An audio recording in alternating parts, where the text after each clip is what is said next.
Salam, mon nom est Jouba et mon métier est architecte et médecin. Je voudrais vous remercier pour m'avoir guidé ainsi que de nombreux autres musulmans, pas seulement en tant que musulman de naissance, mais en tant que musulman logique et réfléchi. Alors ma question est, quel est le rôle des transgenres dans l'héritage et pourquoi personne n'en parle? En raison de cela, personne ne leur reconnaît de droit alors qu'ils sont également une création d'Allah. Merci. Elle a posé une question disant qu'elle a été très impressionnée et a acquis beaucoup de connaissances sur l'islam après avoir vu beaucoup de mes vidéos. Sa question est pourquoi il n'y a aucune mention des transgenres et pourquoi personne ne parle de cela? Quelle est leur part dans l'héritage? Tout d'abord, savez-vous ce que signifie le terme transgenre? Un transgenre est une personne qui change de sexe. Un transgenre est une personne, un être humain qui modifie son genre. Un homme devient une femme ou une femme devient un homme, et cela est interdit en islam. Monsieur, je voudrais clarifier une chose. Désolé, il y a eu un malentendu. Ce que je voulais dire par transgenre, je faisais référence à Khwaja Sara. Khwaja Sara désigne essentiellement les personnes du sexe intermédiaire, c'est de cela que je voulais parler. C'est le mot que j'essayais d'utiliser. Je suis médecin et vous parlez de LGBTQ, lesbienne, gay, bisexuel et transgenre. Lorsqu'un être humain naît, en général, il y a deux types de sexe, masculin ou féminin. Le sexe est habituellement masculin ou féminin, mais un transgenre, c'est-à-dire qu'un enfant est né, et plus tard, il commence à vouloir devenir une fille. En grandissant, il devient une fille. Cela est interdit en islam.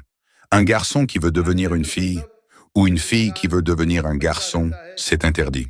Et parfois, on ne sait même pas quel est le sexe. Même à ce moment-là, souvent c'est fait intentionnellement, comme si vous détruisiez la nature même du sexe, ou l'agenda concernant le sexe. Cela est aussi interdit.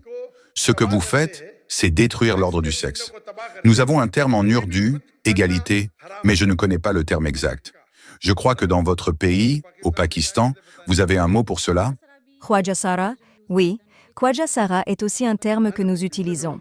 De nombreuses personnes disent cela.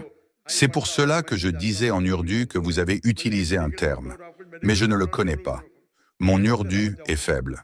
Mais si vous utilisez un terme médical, je comprendrai immédiatement. Mais le mot utilisé en hindi, ce n'est pas du tout lié au cricket. C'est un terme différent. Et ces personnes, elles sont souvent manipulées. Leur genre est modifié. Ce n'est pas quelque chose avec lequel elles sont nées, vous comprenez? Ce n'est pas quelque chose avec lequel elles naissent. Ce sont des personnes dont le genre est manipulé. Certaines personnes naissent avec un problème interne. Je sais cela parce que je suis médecin. Mais même dans ces cas-là, après des tests, on peut savoir quel est le sexe dominant. Le sexe dominant signifie le sexe réel. Parfois, un enfant naît et il est difficile de connaître son genre. Mais en touchant et en faisant des tests, on peut découvrir quel est le sexe dominant. Le sexe dominant signifie le sexe d'origine. Alors, en islam, en ce qui concerne l'héritage, je sais que votre but n'était pas de poser une question sur l'héritage, mais je vais quand même répondre. Vous avez posé une question, donc il faut une réponse, même si elle est longue. En matière d'héritage, si le sexe dominant est masculin, il recevra la part d'un garçon, c'est-à-dire le double de celle d'une fille. Cela est écrit dans la sourate An-Nisa, sourate numéro 4, versets 11 et 12.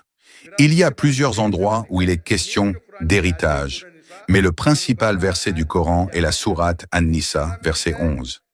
Il est dit que votre fils recevra le double de ce que vos filles reçoivent. Si vous avez uniquement des filles, plus de 2 filles, elles recevront 2 tiers. Si vous avez une seule fille, elle recevra la moitié. Ensuite, cela continue avec vos parents. Vos parents recevront un 6e chacun. S'il y a des enfants, vos parents recevront chacun un 6e. Si vous n'avez pas d'enfants, la mère recevra un tiers. Ensuite, dans le verset suivant, il est mentionné que vos épouses recevront une part. Si vous avez des enfants, elles recevront un 8e. Si vous n'avez pas d'enfants, elles recevront un quart. Ce sont les grandes lignes de l'héritage en islam. Le principe est que le garçon reçoit le double de ce que la fille reçoit après que les parts pour les parents ont été données. Si cette personne a un sexe dominant masculin, elle recevra la part d'un garçon, c'est-à-dire le double de ce que recevra une fille. Si son sexe dominant est féminin, elle recevra la part d'une fille, c'est-à-dire la moitié de ce que reçoit un garçon. Voilà, votre question a trouvé une réponse.